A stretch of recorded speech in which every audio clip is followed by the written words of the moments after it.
Many modern cars have a sync button on the climate control panel, but very often drivers don't know what it does.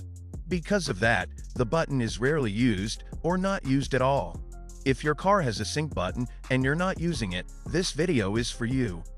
It's a simple feature, but it can make driving more comfortable. Let's get started. Sync stands for synchronization. When sync is off, the driver and passenger temperatures are controlled separately. Now I change the temperature on the driver's side. You can see only left side changes. The passenger side stays the same. Now adjusting the temperature on the passenger side. Only the right side changes.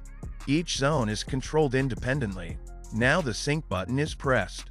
The temperature are synchronized. This makes climate control easier and more convenient. If your car has it, try using it. Subscribe if you want more clear, simple videos like this, and like the video if it helped you.